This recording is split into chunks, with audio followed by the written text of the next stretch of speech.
I'm Gary, officer, founder, and CEO at CWI Labs in Washington, D.C. I think the most pressing issues in 2025 is how do we address the issues around economic insecurity, which really is the basis on which so much of our frustrations around our political system is framed.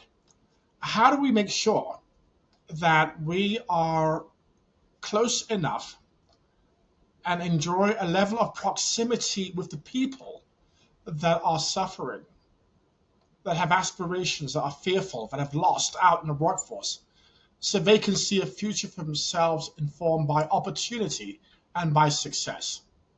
How do we make sure that we speak in a language and engage with our communities where they're at, so they can understand the resources that are available to help them transition up the economic ladder through employment?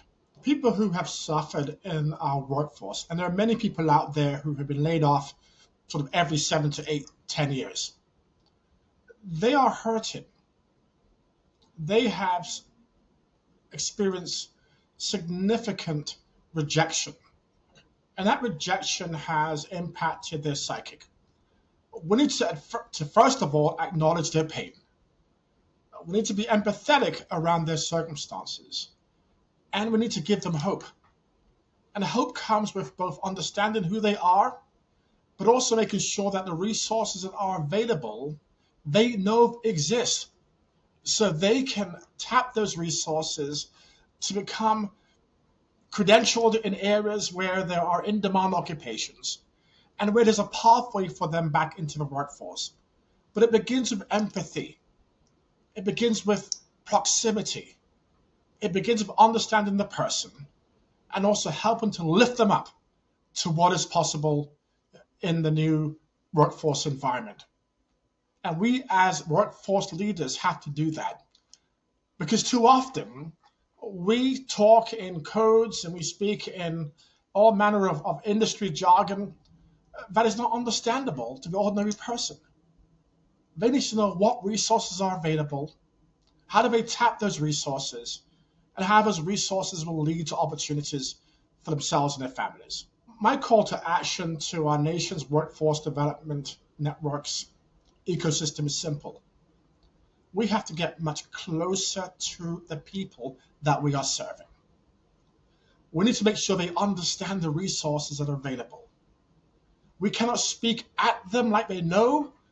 We need to speak with them so they can understand the resources that we are working hard for to allocate and distribute in their communities for them to access, so they can train, they can feel restored, and they can embark in the interview process and in the job market with confidence.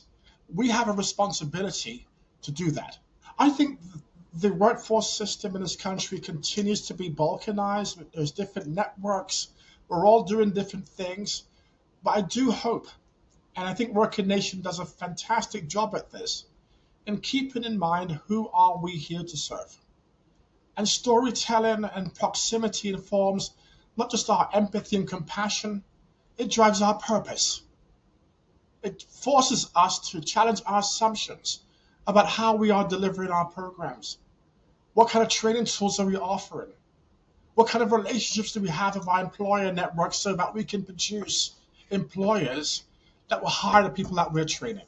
The divisions we have today in this country is all related to economic insecurity. It's all related to financial insecurity. And each of those two important benchmarks are anchored by the experiences in the workforce. So we have to fix that for us to be successful going forward.